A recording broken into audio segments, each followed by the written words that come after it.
What's up, everybody? Jamel Gibbs here. Welcome to the Deal Pro podcast. Got my man Anthony Rushing in town today. Hey guys, what's up, man? How you doing, bud? Doing all right. Good. So we've done a couple of different episodes Yep. of the podcast together. When it was the business and investing podcast, just so you guys know, this is officially the Deal Pro podcast now. You guys know I've been rebranding my companies and just kind of moving everything into what.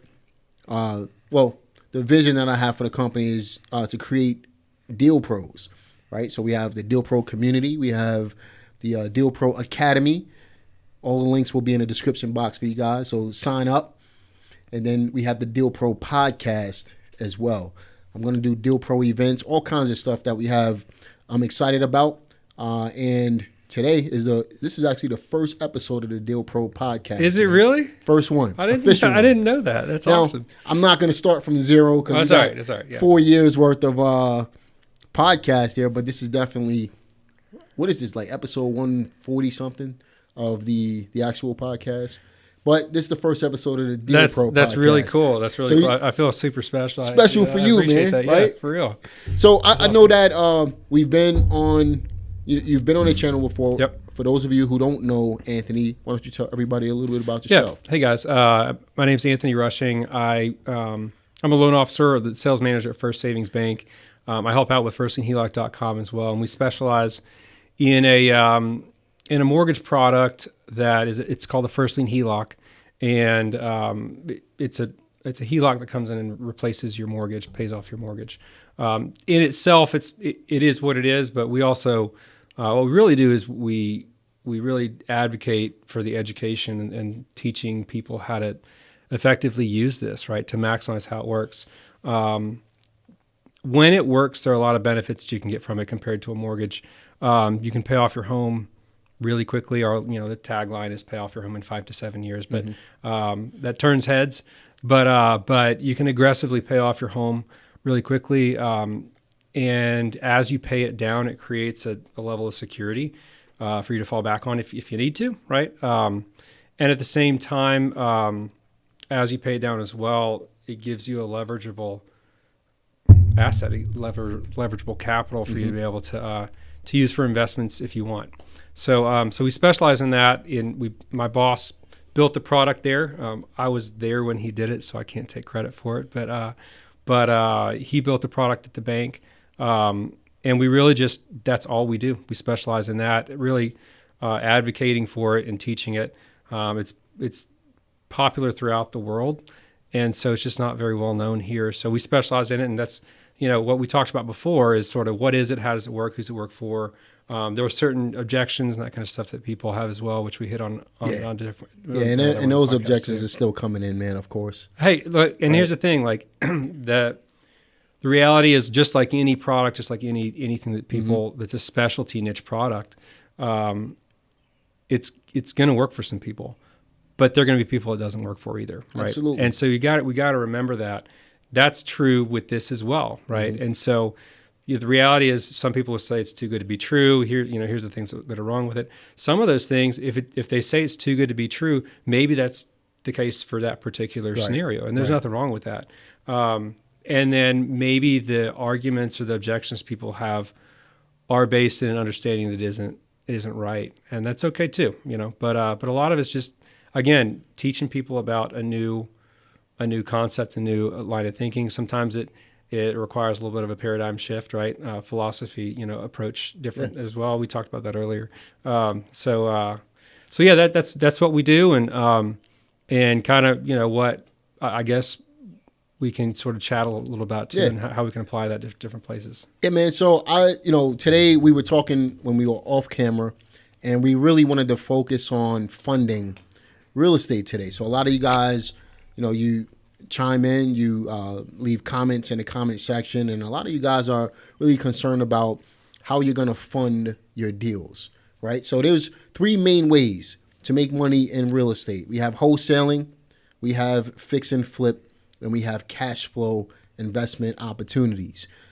Obviously, with wholesaling, you don't necessarily need capital. You can use capital in order to market your business. So there is an aspect of wholesaling that does need a certain level of capital. So don't let anybody lie to you. All right. So just real quick, because I have a little experience with the buy and hold. Don't have experience with wholesaling, right? Okay. So in terms of that, I understand a little bit about marketing, but I guess for me, help me understand what sort of capital is necessary for marketing a wholesale business. Like, what does that look like? So it's simple, man. Honestly, when it comes to wholesaling, the reason why you don't need capital, there's a caveat to it. You don't need capital to purchase real estate because you're never taking ownership of the house. So you're the middleman, right? You're the middleman. Right. Here's the deal, though. More and more states are cracking down on assignment of contracts. That's a fact, right? So at some point in your business, you will need to take ownership of a house. There's more states that are not cracking down right now than there are states that are cracking down. Got it. So, for example, we got Oregon, we have Ohio, we got Utah, we have Louisiana, we have the city of Philadelphia, we have Illinois, we have, there's other areas as well. I'm not going to go down the whole list. I got videos on that. But in those areas, I would recommend doing what's called a double close. So a double closing is when you take ownership using somebody else's money or your own capital. And that's where we can use a HELOC, for example. Yep. And you take ownership for 5 minutes. At the same closing table, you sign another document to sell to somebody else. Right? But in that scenario, you have to have the funding to purchase the house. You have to have the funding to purchase the house. Now, you could use your own capital. Yep. You can use money from your house. You can use, somebody else's money. You can use, there's transaction funding lenders out there where you can actually use that type of money. But, so could you, in that scenario, could you just find, you said a transaction lender. Is that basically a bridge loan pretty much lender just for an individual? They might charge you 1 point. Some charge 1 to 2 points. Some charge a flat fee of like $800. I got somebody who, it doesn't matter if it's $1 million for me, they'll charge me $800. Got it. For a 5 minute. For a 5 minute transaction. Yeah, makes sense. On the flip side, when you have assignment of contracts, you don't need any capital because you're literally you're assigning your interest, your equitable interest in the contract over to someone else for a profit. Makes sense. So if the contract is assignable, you can assign your rights over for a profit, and the buyer will bring the funds to the table at that point. Got it. So as a wholesaler, and this is me just digging in, again, I don't have experience with that. Good stuff. Do you, essentially with the seller of the home, if you're a wholesaler, do you sign a contract with them that gives you the rights to sell the house and they are not able to sell it without you? Or if you're the one that sells it, then you're guaranteed. Does that make sense? Is it like an NDA in a way, or like not an NDA, like a non-compete, or like a? Does that make sense? Not necessarily. Well, you really want to be careful selling a house when you're a wholesaler, because in order to sell a product you don't own, you have to be a broker, right? So you have to, in order to have the rights to sell a house that you don't own, you have to be a real estate broker. So you have to get your broker's license. You have to get your broker's license. Got it. As a wholesaler, we're not selling the house. We're selling our equitable interest in the house. You see the wordplay there? I do. So that makes sense. You're basically signing a contract, a purchase and sale agreement with the property owner. And then what you're doing is you're assigning your rights in that contract for a 10 or 20 or 30, $50,000 profit. Got it. Makes sense. Yeah. Or I'm going to sign a regular purchase and sale agreement. Once I sign that agreement, I'm going to close on that deal. And in the interim, I'm actually finding a buyer at the same time. The closing process. Yep. And I have, in my contracts, I have the right to bring in, partners and, potential buyers. I like that. That's right. Cool. And then when the closing is taking place, once I find a buyer, I set up the closing. Yep. Once the closing takes place, I own the house for 5 minutes. So that's how I do it. That's cool. Makes sense. Yeah. So that's wholesaling in a nutshell. So keeping the wholesaling theme in mind, how would you use a HELOC in order to make this happen if you needed to bring transaction funds to the table? So to take a step back, provide some context, in case people haven't watched the videos, right? Mm-hmm. The first lien HELOC product that we specialize in, again, it's a full refinance. Mm-hmm. So it comes in and pays off your mortgage. So if someone owes $200,000, and this is just an example, if they owe, that we can use, mm-hmm. for the next few examples as well. If someone owes $200,000 on their house and it's worth $500,000, if the bank could go to 90%, then that would mean they'd be able to go to a $90,000 line, mm-hmm. Which means you owe $200,000 on a $450,000 line, which means you've access to $250,000, right? So at that point in time, you have the ability to borrow against your house. Mm-hmm. I mean, you're borrowing the bank's money, right? But you borrow the money against your house, the security mm-hmm. security tool, to leverage for investments, right? And so that's kind of the idea here. It's different than the last videos we talked about, where it's all about paying off your home quickly. Right. It's sort of the other. There's a next step, or there's another side. How to make money off of the money. That's right. Man. That's right. So there are a number of different philosophies of financial best practice. Right. One is be completely debt free, pay everything else off. Right. Mm-hmm. And then live forever and be happy, and that's fine. Dave Ramsey. That. Right. Exactly. Right. There's nothing wrong with that. Right. And a lot of people achieve that American dream, and they live it, and they're happy, and that's awesome. Right. Mm-hmm. There are other people that have a different approach, right? A different philosophy, right? And it's more about leveraging to make money, right? Mm-hmm. To create an income stream for yourself. And so that's sort of where this way of leveraging the first lien HELOC works, or it can be used as well. And so now what you're talking about is, in that scenario, this household has access to $250,000 at 8.5% mm-hmm. immediately. And so then the question is, how could you use that? How would you use it? Why would you use that above other options, right? Mm-hmm. And so, in terms of that, if it is the scenario where you have to do the double close, if the home that's being used is a $200,000 home, you could borrow from your own first lien HELOC, mm-hmm. send it to the title company, right, to purchase the home for your 5 minutes. Mm-hmm. And then once the next transaction is done, you get reimbursed, and the money goes back into your first lien HELOC. And really, that's not going to cost you anything to do that. It's not going to cost you anything. As much. It's not going to cost you as much, because the way that the HELOC calculates its interest is it uses the average daily principal balance, which essentially means every single day has its own individual interest charge. So how much do you think at, let's say, 8% interest, if you borrow $200,000 from your mortgage to fund a transaction funding deal for you had to ask 20 seconds? You had to ask. What do you think that would cost? Wait, hold on. So what would happen is you've got, let's just say your balance is $200,000 and I'm going to provide a little context, right? You're $200,000 for 4 days, and then on the 5th, the transaction happens. Well, mm-hmm. your balance goes up to $400,000 that day, mm-hmm. right? And then 2 days later, it comes back to $200,000, right? Mm-hmm. So if I think about that, let's say $200,000 times 8%, which is 16. Oh man, I should be better at this. 16,000 divided by 12. Is that right? 16,000 divided by 12. Hold on, no, 16,000 divided by 360. Got it. That's how much.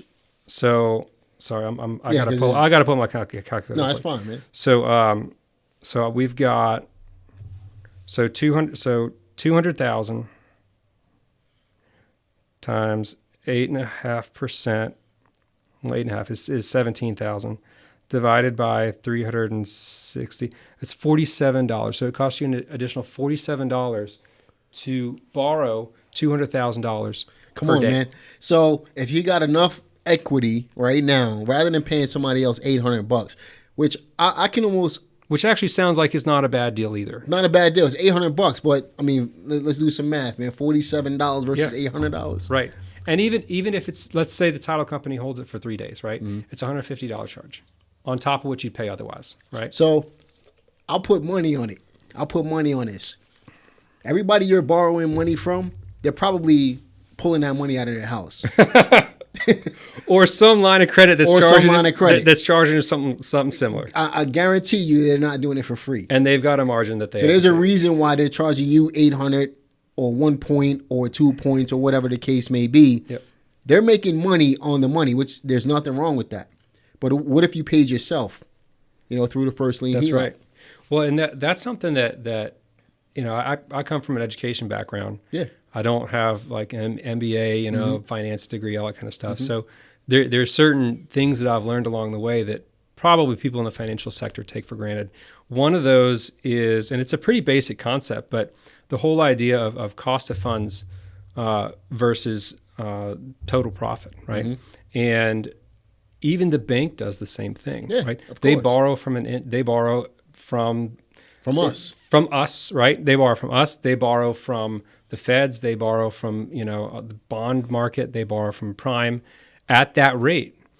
And you hear like prime plus 1, right? And they mark it up. They mark it up by 1 point. And make a ton of money. That's right. And so that's what your hard money guys are doing. Yep. And it's great. There's nothing wrong with that. They're smart to do that. But they're borrowing from their line of credit at some rate. Yep.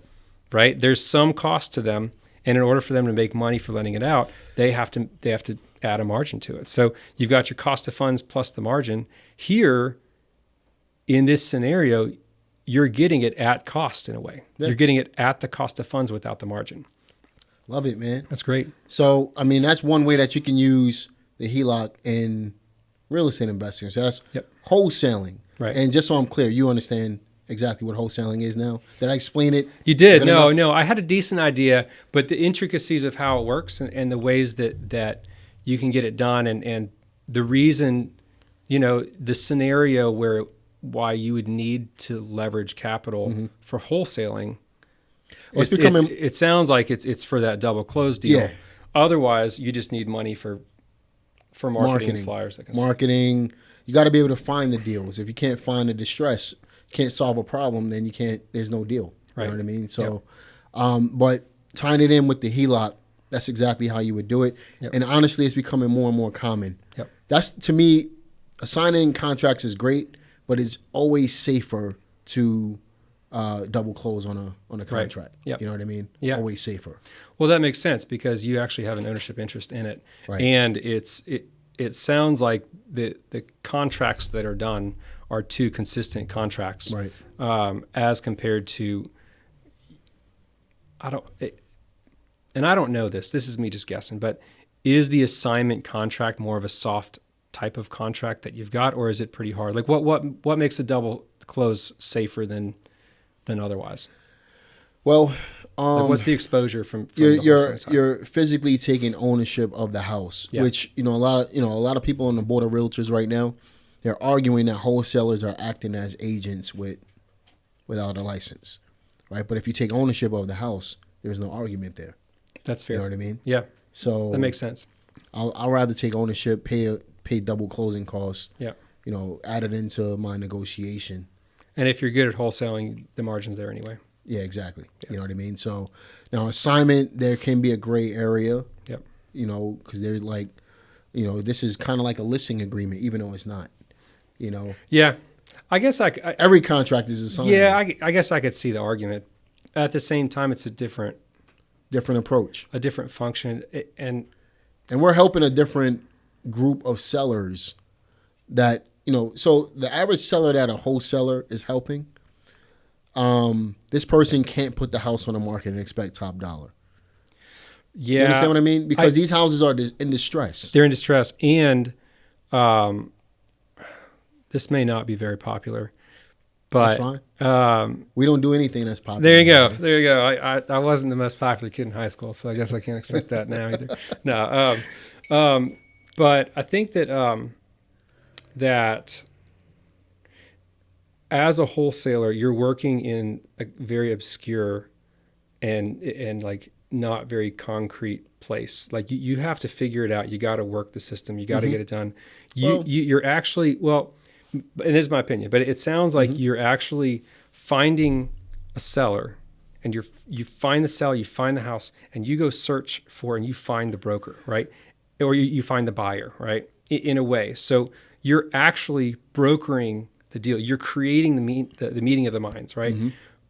The system that is an amazing system, by the way, but the system that's created by the realtors, right? It's the system that creates the meeting of the minds, not the actual agents, right? Because you have your buyers, agents, and the MLS is the system that creates the meeting of the minds, instead of one hub who's the person, and this person knows everybody, and they find the sellers and they find the buyers, right? And basically and that's the one hub that creates the transaction, right? Yeah, very, very true, man.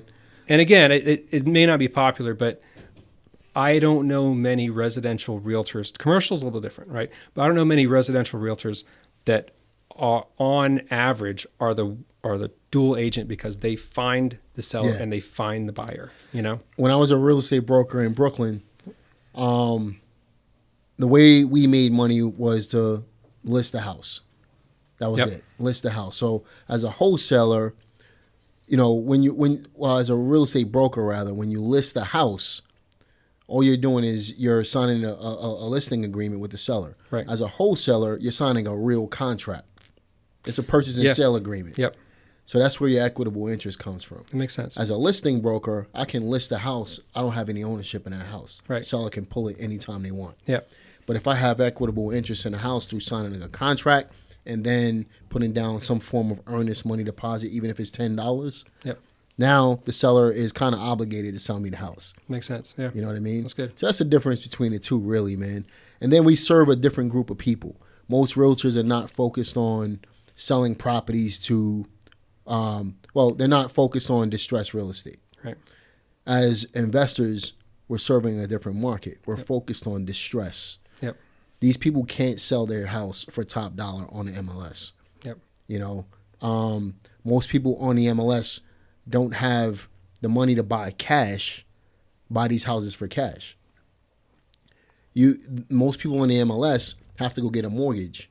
These houses that we're buying as wholesalers are not mortgageable because they're too far in distress. So it's just a different approach to different market. That's exactly what it is. So I don't know. I don't understand what the argument is when it comes to real estate agents saying that wholesalers are acting as investors without a license. It's just not the case. You know what I mean? And if all those things are generally the case, then there's a laundry list more. No, that makes go down sense. the whole list, man. But it sounds like, in terms of the market itself, that wholesalers aren't even dipping into the market that most realtors would want anyway. Not nowhere near. So now we're just talking about a semantics argument just basically, for the sake of it. And people are cracking down on wholesale. Or one or two realtors got hurt.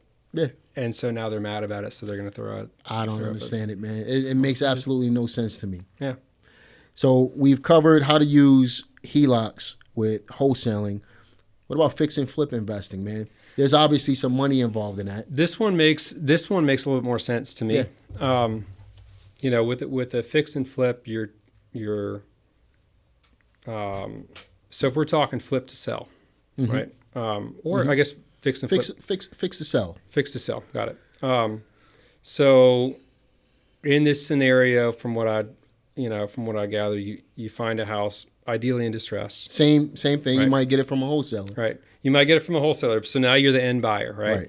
And then you've got to rehab the house, right? So you've got the acquisition costs, you've got the holding costs, and then you've got the rehab costs. And then you got to pay for the sell, sell the house too. But a lot of times that'll come out of closing costs, that kind of thing. So there's a fair amount of dollars, a fair amount of income, or not income. There's a fair amount of money that you have to be able to accomplish this, right? And so one popular way is hard money, right? You get it pretty quick. You can get it in 20 days. Private money as well. Private money. It's more, that it's easier to get because the the ropes that are attached to it aren't quite as, as strict and that kind of stuff. It's known for being a little bit pricier, right? 11, 12%, something like that. And then you pay, at least from what I understand right now, and then you pay, maybe a point in the front, point in the back. I'll give you a real life example, man. So I just bought a house last Friday. I borrowed $200,000. Yep. It's an auction house. Yep. So I bought it for $118,000. I borrowed $80,000 to fix it up. Yep. I'm probably gonna be $1,000 or $2,000 over budget based on my numbers, which I'm okay with. Yep. So I took out two different loans on it, right? So I borrowed $200,000 to buy and fix the property. And I borrowed another $15,000 to cover all my closing costs and everything like that from somebody else. Yep. Right? Yeah. Now, the first guy, he charged me, this is one of my private money lenders. I've been doing business with him for years. Yeah. I could say, hey, Matt, I need a closing tomorrow. He'll fund it. Yep. I'll pay the 3% without a problem. Right. Right? So $6,000 out of pocket. Yep. And then he charged, so it's 1% per month. So it's 12% amortized over the course of the year. Yep. So my 1%. So my mortgage payment, my interest only payment on that is $2,000 a month. Mm-hmm. So let's say it takes me 6 months to give him back his money. I just paid him another $12,000. Right. So 12 plus, $6,000 up front. So you make $18,000 on the $200,000. Right. Right. Now, whether he has the money sitting in his account or he's pulling it from somewhere, he's making money on the money. That's right. Right. So, long story short, I borrowed $220,000 on a $300,000. I'm gonna make $50,000-$60,000 on this house. Right. Which is the 15% that I want to make anyway. Mm-hmm. Right. I generally should make about $45,000 on a $300,000 house. Yep. But long story short, I'm gonna make about $60,000. That's why I was okay with the numbers. Right. Right. And I didn't have to come out of my pocket. I actually got $12,000 back at the closing table from my pocket. Yep. That's sweet. That's awesome. So in a HELOC situation, how would that work? How would that look? So in a HELOC situation, one way you could use the HELOC is to, instead of falling back on other money, you could choose to use this. Right. Now, this isn't me saying you have to do this, you got to do this, right? Because the reality is it's another source of capital. If you choose to see it this way, it's another source of capital that you can use for investments. And real estate is one that's a safe investment if you know what you're doing. And so it's one of these things. So instead of paying a $10,000 premium for $15,000, you pay 8% for 6 months. Instead of paying, it sounds like that's saving me a ton of money. Saving you a ton of money, right? You, instead of doing the hard money lender, who I imagine you're a little bit outside the norm because you can get hard money within a day. Yeah, it usually takes people 15 to 20 days. If you have a great relationship, then it's usually shorter. One is that's as good as I've ever heard of. Yeah. But at the same time, if you're good at what you're doing, you have the ability to get it immediately. But now you're paying anywhere from 11 to 12 plus 3 points, right? And so as compared to borrowing from your HELOC, from your first lien HELOC at that point, to fund the deal, right? So because you're borrowing it at a lower rate, it obviously saves you a lot of money. So caveats to that are, if you run up your HELOC to the point, in that scenario, you got $450,000 a line. If you're at the max and you have access to no cash anywhere else, it'd be really easy to feel over leveraged and to be over leveraged at that point, right?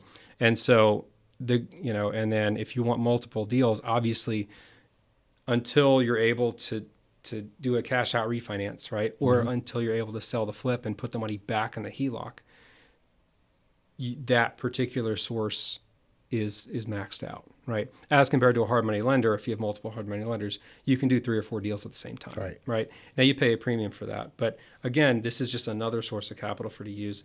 And if I compare to hard money, right? It's cheaper than hard money. In your case, you can get it just as fast because you can get it that day. But for most people's case, it's faster than that, right? Yeah. Another source is that isn't really reasonable, but is out there, which is something like SoFi, right? Because in terms of timeliness, I can get $150,000, not because I'm special, just because they do it in a day. But it's at 18% with a 5-year AM. Yeah. Right. Which you're talking about SoFi. SoFi, yeah. And so, they're this, tech, FinCon or, fintech company that does that. And they're making waves because they're doing things differently.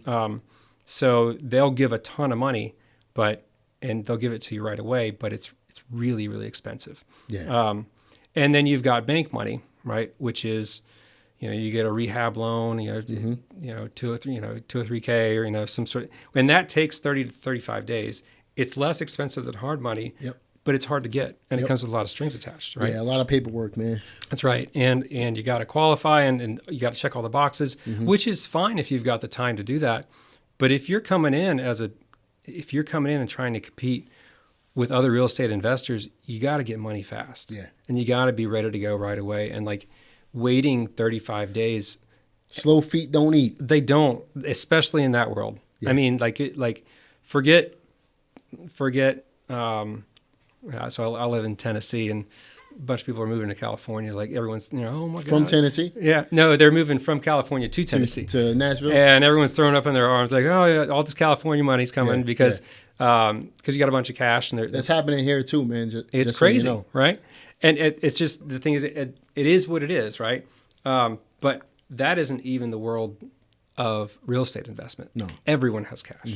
And you can buy tomorrow, you can close tomorrow, and if you can do that, you can win the deal, but you can also negotiate the deal down as well. Absolutely. And so it gives you a source to be able to do that quickly. If you don't have a hard money lender that can get it to you in a day, right? And it's less expensive than that, right?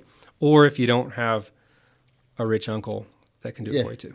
I didn't have a rich uncle. Definitely not. I wish I did, man. I'd be 10 times richer. Yeah, for real. So with the HELOC, let's say I borrowed $200,000 from myself.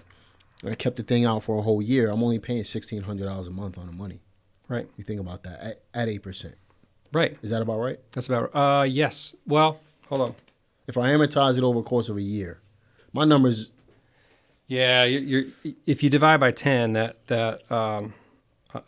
you'd think it accurate. All right, 200,000 times 0.085 divided by 12, 14, 16. 14, 16. Yeah. There you go. Right. You're talking 12%, 15%, including points, right? Yeah. As compared to 8%. So then you're talking about how much does it cost you to access the money, right? How much does that cut out of your bottom line? So let's say you held on to, the average rehab might take, somebody like me, I'm going to get it done a lot quicker. But the average person, it might take them 6 months to pay back a hard money lender. Right. So they'll be paying, you said $1,460 a month for 6 months. So $1,500, $3,000. So that's $9,000. And it's technically going back into your account. Right. You know what I mean? So how are you losing? You're not. You're not. Exactly. Yep. Now let's take the conversation into a cash flow investing type of scenario. Yep. So let's say somebody wanted to buy a rental property. I like to buy rental properties the same way I buy fix and flips. Bird strategy. So I love that. How would you use that? So same scenario. Same scenario. The only thing with the difference is that, you're still buying the house cash, right? You pull from the HELOC to buy the house. You're still funding your own rehab, right? You pull from the HELOC to fund your own rehab. Unless you can find a bank that's willing to overlook the 6-month seasoning rule. I got plenty of them. Well, there you go. So I honestly do. And I'm not surprised because from what I understand and what I've read, a lot of banks would do it without seasoning, right? Well, not a lot, but there's a few banks that would do it without seasoning. Yep. And the property can, I just did one. They'll do a cash out. No seasoning, cash out. I just did a rate and term though. Yeah. So no. And that's fine. But so you can buy a house, you can rehab the house, and before 6 months you can do a cash out refi. 3 months, even less. No seasoning and vacant. Wow. Yeah. That's awesome. It took a lot of research to find. That's why you pay me the big bucks. I was about to go down. I was about to go down a whole path. You just shut that whole path down. So I got nothing. So if you don't know Jamel Gibbs and if you don't listen to him, then the path I was going to go down was going to work. I was going to say you got to wait 6 months to do a cash out refi. In most cases, you a do. lot of if you're going Fannie Freddie, you got to do that, right? But that's why people pay me That's a lot right. of money. That's right. You know what I mean? They pay me. They want to get coached. It's not free. You got to pay for my time, for my efforts. It is what it is. That's right. Right. But at the same time, how much value do you get from this Deal Pro podcast and my YouTube videos and all this other stuff? Well, exactly. And I've said, I told you this earlier, and this is not a lie. This is the truth. We were talking before this, and from the videos that we've done before, people will call in and, you know, they'll ask about the first in HELOC. And one lady I talked to, you know, she said that, you know, one of the questions we ask is how'd you find us, right? And so she said, I saw this, you know, the video with you and Jamel, and I'm thinking about doing his you know, she's like, I'm going to do his real estate coaching. And shout out to whoever that is. I got to look at it. I mean, I talked to her last week, so I'll let you know.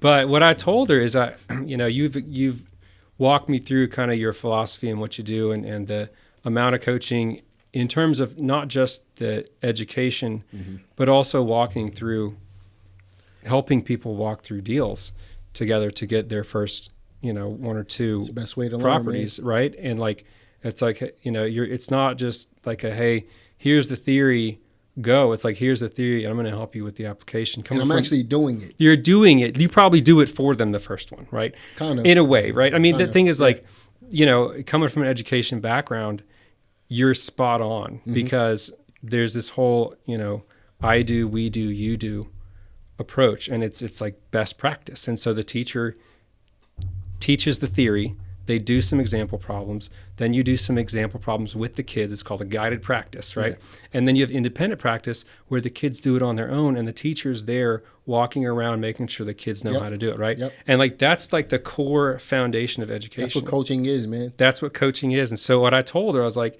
when this happens, and it will happen, I don't have time right now, and things are, anyway, I told her this, and this is the truth. I was like, when there's a coach that I use, it's going to be you because of your approach. And so here's the thing, like I wouldn't say it if it weren't the truth, though.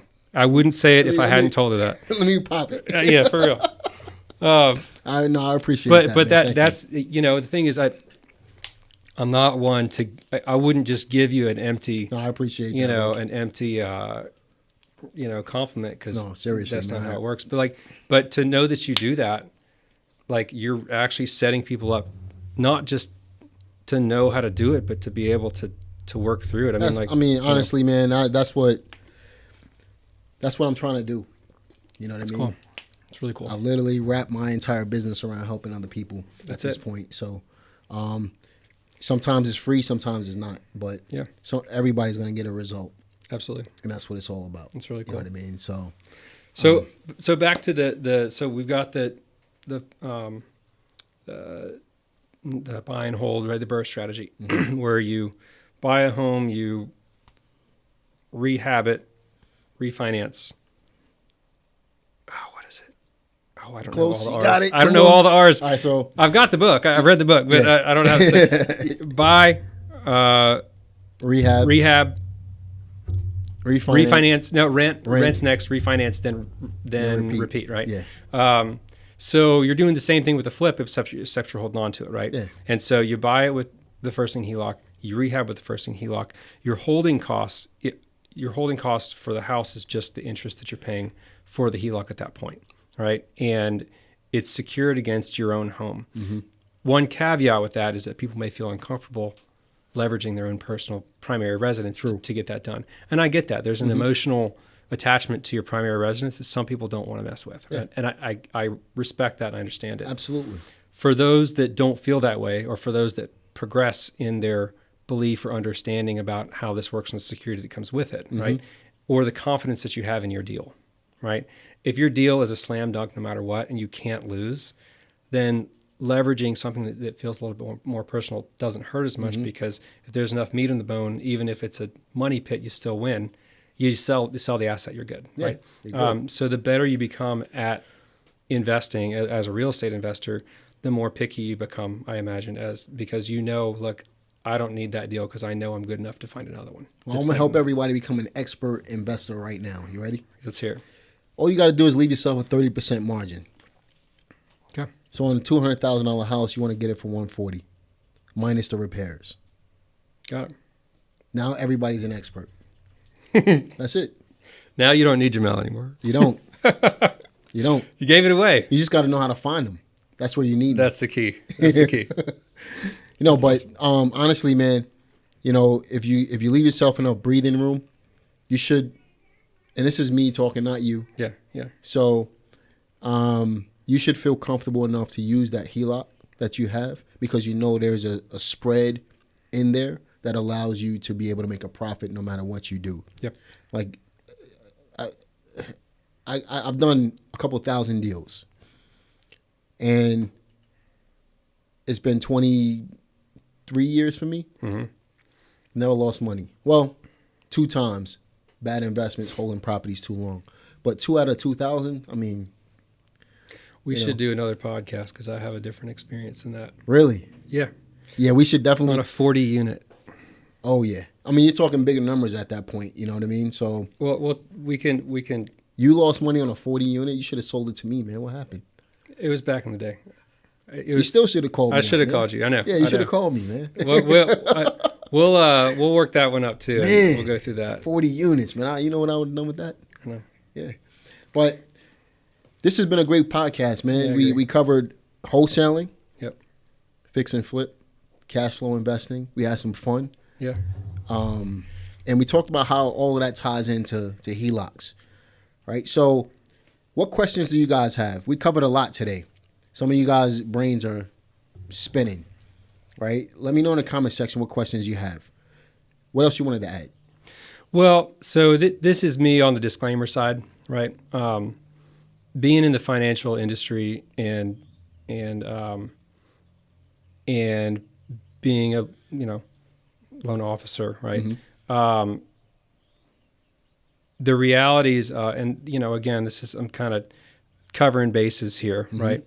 But the prospect of leveraging money to make money, right, is all reliant on the fact that you're choosing investments that are going to make money. And you know what you're doing. And you know what you're doing, right? So going and getting a HELOC and throwing money at a house that is down the street that's falling apart that you don't know anything about, or if you have no idea about wholesaling, if you don't know about flipping a house and you find a house that's, oh sweet, I can buy it below value, and you think it's going to work and you're not seasoned or you don't have the experience, that would not be a smart move, right? And so it's, because what can happen, just like with the velocity banking strategy that we talk about, paying down debt, right? Mm-hmm.